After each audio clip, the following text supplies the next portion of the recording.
For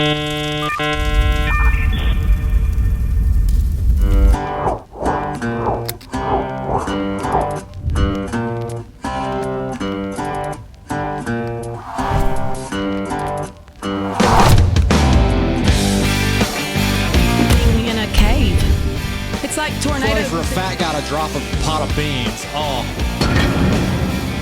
Commercial, you idiot. I didn't mean idiot.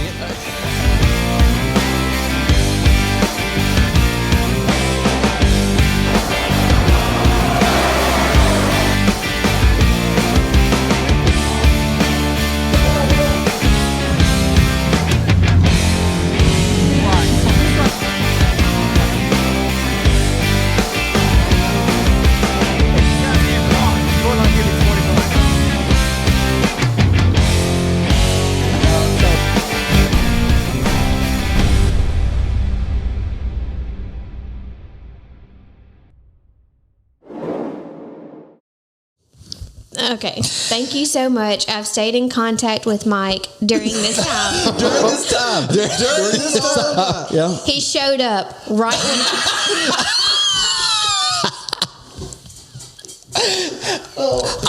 It's not. I mean, it's hilarious. Number one, it is hilarious. I told you, it's sad. It's just cringe. It's cringe, and it's like an episode of The Office almost. And so now I want to see her face as she's reading.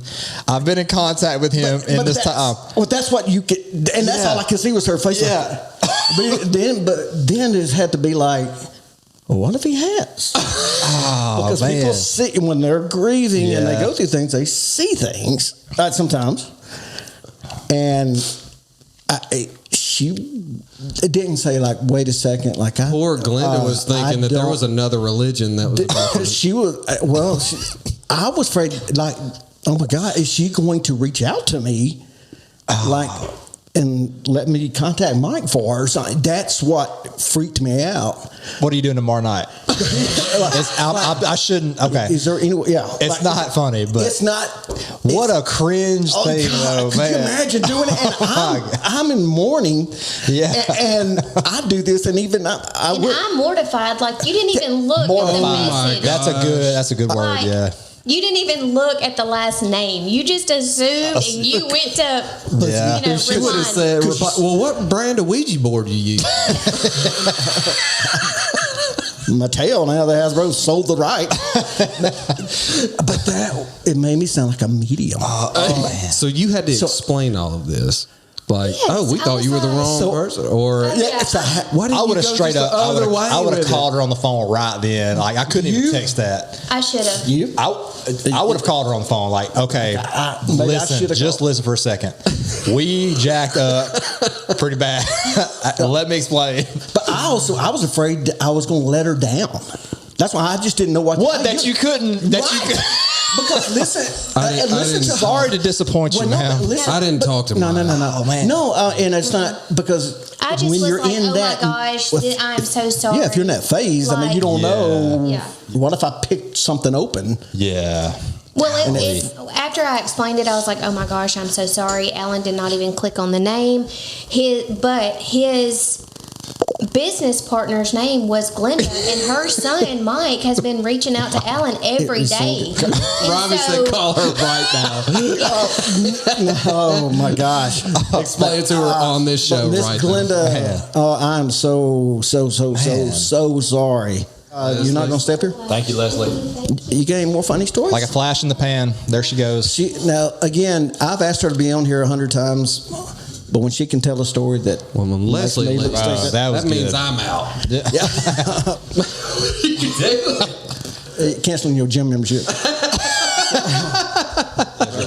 So, did I ever tell you guys a story about when we arrested the juvenile and I didn't make it back to the sheriff's office in time? No. Can you tell it? And you had I can tell that. So, I told the Tennessee story. About the emergency, and everybody knows that story well. Yeah. There was another time before that I'm working days, so I'm asleep at night, and I'm asleep this one night, random night, maybe like a Tuesday or Wednesday night or something. Well, my Wednesday or Thursday night shift, but just random, maybe just totally random, 1 out of 7. Random. I get a call. And our dispatch is in my phone as CCSO dispatch. And if they call you and wake you up at night, something bad has happened. Okay. And they need you. Answer the phone, first ring, hello. And they said, deputy's been hurt in a wreck by your house. We need you to get up. They're asking for your help. I said, tell me where it is. I'm on the way. So nobody knows what's going on. I'm headed there. Putting my pants on, my gun, jumping in my truck, and I am headed there. It's 2 a.m. Deputy got hurt in a pursuit. Okay. Incapacitated. She's good though. So through this whole thing, a juvenile gets arrested. All right, and I am not juvenile, a juvenile. No, not juvenile. I would have had his autograph for sure. So no, slow motion for me. You know what I'm saying? No. So anyway. Long story short, I'm driving. It just happened in Taylor by what is now the Tiger Den in that curve right there. Yeah. Okay. So I am. Been there. I'm volunteered to take this kid back to Magnolia. How far is it from the Tiger Den to Magnolia? About 12 minutes. No, it's about. If you're riding in an airplane, it's 12 minutes. What do you? No, 20 minutes. But 20 minutes. Legit. I would say probably 20 minutes. 24 minutes. 8 hours on donkey back. Yeah. So partly Okay. I made it. Well, I made it in 14 minutes today. Really? Yeah. I'm glad I didn't. So if you're going, I was going about 20 minutes. If you're taking a prisoner back, 65 miles an hour is probably what you drive. So 20 minutes. I mean, good cop drives 67. Anyway, so 20 minutes. And so while I'm there on scene getting ready, I, like you, let out this mass amount of body gas. Okay. On purpose. Yes, because I'm hurting. You pushed a little bit on that. I'm hurting. And so I get in the truck and I'm, at that point I'm good. I've relieved myself of this gas. I'm good. Yeah.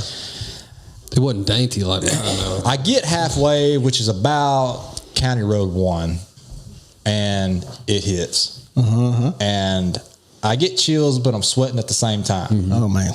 This is not good. One of them fro pine tree. Oh, yeah. It ain't good, and it's turning into an emergency.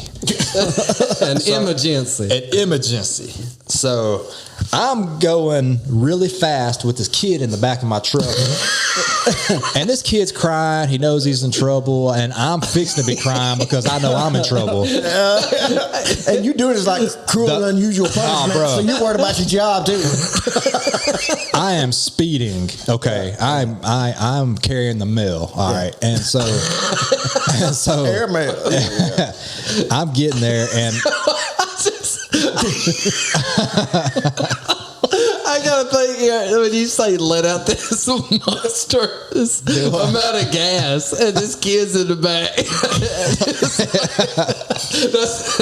So I would just like if that kid was like, "Oh my gosh," no cop's gonna try to kill me. Well, this kid has hurt my partner. I don't care about this kid. Right. My job is to get him there alive and unhurt. But other than that, I don't care about him. but noxious fumes is fine. Oh yeah. So, so I get to the corner store. I'm not gonna make it.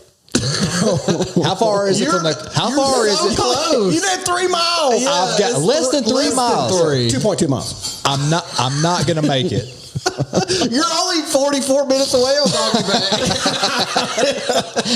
But when you prairie dogging, it feels like 20. Yeah, I'm like, so you're about 2.5 miles. It's a battle that I'm losing quickly, and so I've got to make a decision now. Either try to make it, get very embarrassed, or just go ahead and bite the bullet and pull over. But if I pull over with a prisoner, I have to log it on the radio. And it is very... What's the code? No. Code Brown. Seriously? Yeah. So I get to the curve where the cows are. You know where that's at? Yeah. I get to the curve where the cows are.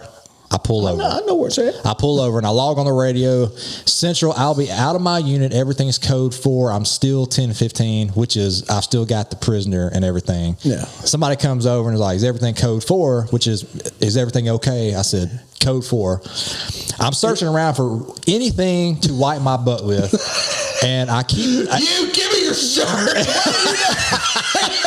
You going to jail if you don't give me that shirt. Let me show you how scared he was. Sheriff, he was really scared. Look at his pants. Jordan, tell me right now why you ripped the shirt off that kid.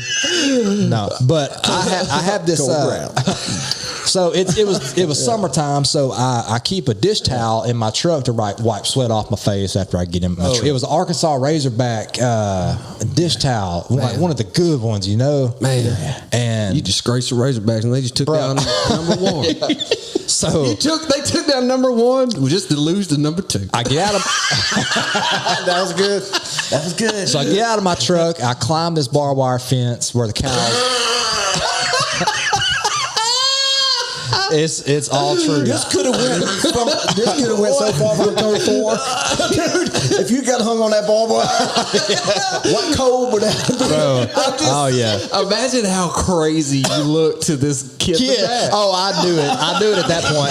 He sees me get out with this dish towel, and he's got to be like, what in the world? Dude, he's going to dip that in water. He's going to come back and pop me with it. He's looking for evidence. He's going to come back and pop me with it. I just know it. Yeah. Oh, man. He probably thought you were going to get something to do with like waterboard. Yeah, like waterboard him. This dude's fixing to waterboard me. Oh my god! He just didn't know. So it could be a brown shower. Oh yeah. So anyway, I climb this barbed wire fence, barely get my vasectomy and crap attack at the same time. So I barely get my pants down. You know the drill. Barely get your pants down before it's on the way, and I go full send on it, and I do not come back with the dish towel. And as I'm littered too. Well, what am I going to do? Bring that thing back? I ain't bringing that thing back. You should have just tossed it in the back with it. Hey, hang on to that, boy. Okay, so you went you made it over the barbed wire. I make it halfway over the barbed wire, and a female Magnolia City officer's pulling up behind my truck. She felt like you weren't cold. She felt like I wasn't good because she knew that I was the one bringing the kid, and so she pulls up and she gets out. She's like, "Are you good?" I said, "Yeah, I'm good." You stay over there. Get back in my truck, and I take the kid there. How long did it take you to get done? I had to go fast because I did not want something to happen where this kid got away from me, you know, while I was doing that. And then I would have to tell the story to everybody about why the kid got away. You just told the story to everybody. Yeah. No, but the kid didn't get away. Didn't get away. Yeah. If you would have been mid-poo, I mean mid, like, and then that truck just backed up. Took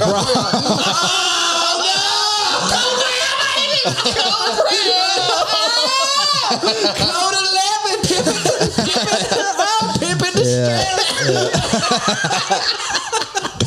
Yeah, that'd have been real bad. I can see. He just usually pulls off after he had hit a deputy in the vehicle. Yeah. I'd have started shooting the tires probably. What